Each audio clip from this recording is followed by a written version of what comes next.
In this video, we're going to look at section 5.6, inequalities in two triangles and indirect proofs. So we will use inequalities to make comparisons in two triangles. All right, so the first thing we're going to need to look at is called what we call a hinge theorem. This stems from kind of taking a vertice and creating a hinge where two sides can open and close. So if two sides of one triangle are congruent to two sides of another triangle, then the included angle of the first is larger than the included angle of the second. Then the third side of the first is longer than the third side of the second.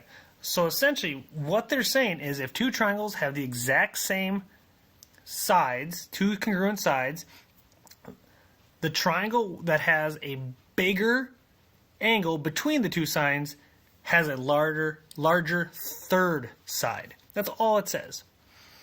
And then the converse of the hinge theorem, if two sides of one triangle are congruent to two sides of another triangle, and the third side is longer than the first is longer than the third side of the second, then the included angle of the first is larger than the included angle of the second. So again, it just says if two sides of two triangles are congruent, then whatever triangle has a larger third side, then the angle between the two congruent sides is larger than the second triangle.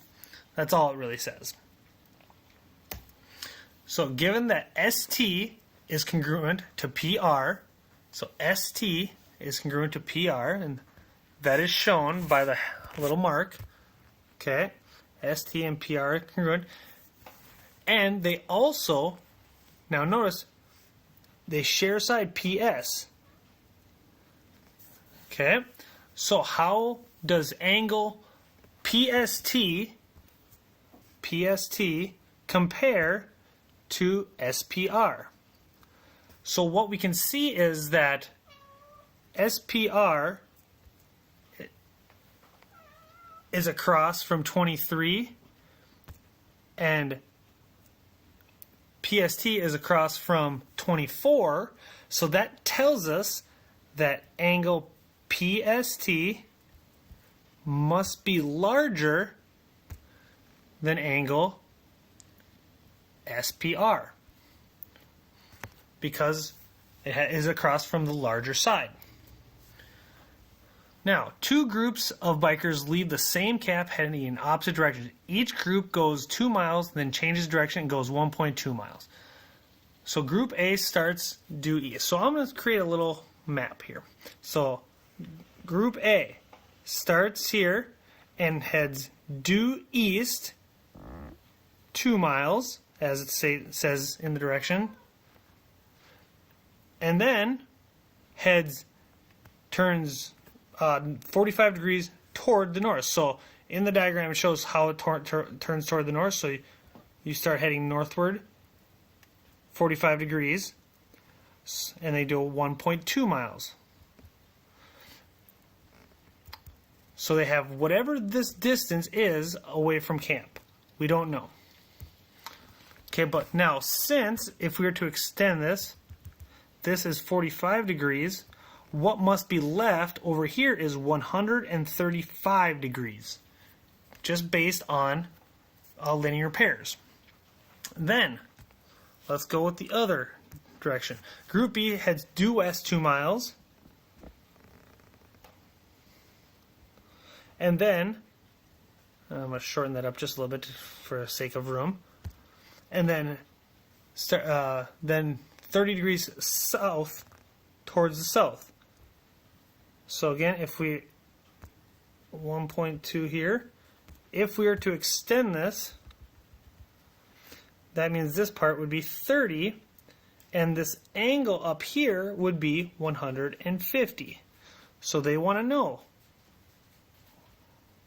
which one is further. So we can see that because group 2 or group B it took an angle of 150 degree angle, that means it's going to be farther away from the camp than group A.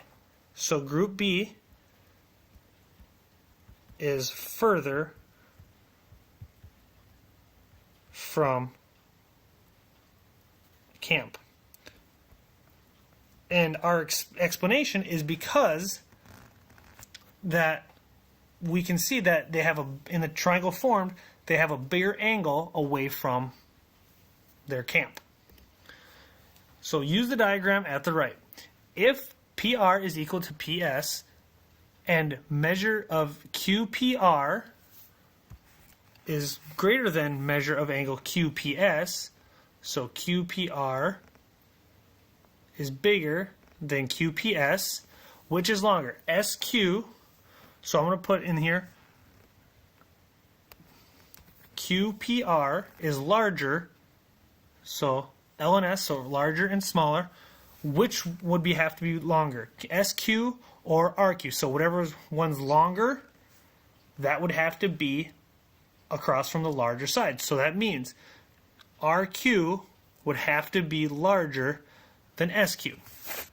Okay? Then, if PR is equal to PS and RQ is less than SQ, so RQ is smaller than SQ, so L and S for this one, which is larger, angle RPQ or SPQ? And because we see larger is always across from the larger, that means SPQ must be larger also. So keep in mind there's two different problems to make sure you're understanding where these answers are coming from. In this one, we see a problem that they have congruent sides. So 3 is congruent to 3, and also they share a side. So that tells us something.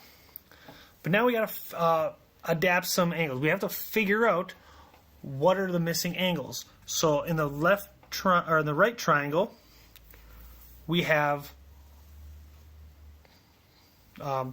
27 degrees, 102, and in the last side, or in the last angle, it would have to be 180 minus 102 minus 27. So 180 minus 129, which would leave us with 51. All right. So now we have to figure out which is bigger. So 51 is across from x plus 3, and 110 is across from 3x plus 2. So that tells us that 3x plus 2 must be greater than x plus 3. So we can solve for x, subtract x from both sides, subtract 2 from both sides. So we get 2x is greater than 1, so divide by 2. So x must be greater than 1/2. Okay, and that's because we figure out that the missing angle was 51. And remember, bigger is always across from bigger.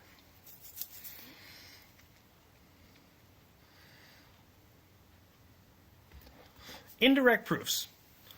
What we really want to do in indirect proofs is look for a contradiction. So there's steps to this. Now, indirect proofs are not typically they're not very formal. So writing just a couple sentences will get you by. Identify the statement you want to prove. Assume temporarily that this statement is false by assuming that the opposite. So your first step is always take the proof statement and pretty much turn it on its head. Make it opposite of what it actually says. Step 2, reason logically until you reach a contradiction. Point out that the desired conclusion must be true because the contradiction proves the temporary assumption false.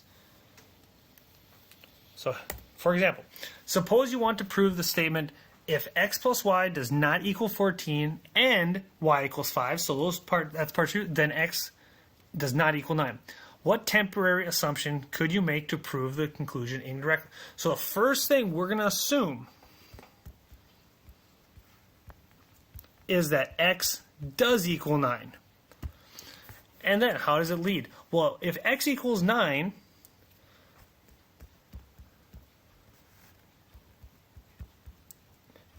and y equals 5, then we can look at it, then x plus y, or if we take this statement x plus y does not equal 15, is false,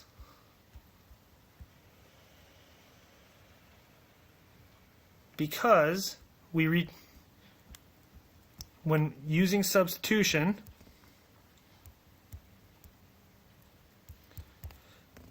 if we just plug in our x equals 9 for x and y equals 5 for y, we get 9 plus 5, and that does equal 14. I actually made a mistake here in my writing. I wrote 15 up here. And right there, that is our contradiction.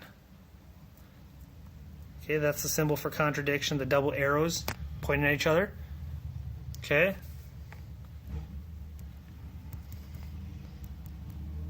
This is a contradiction.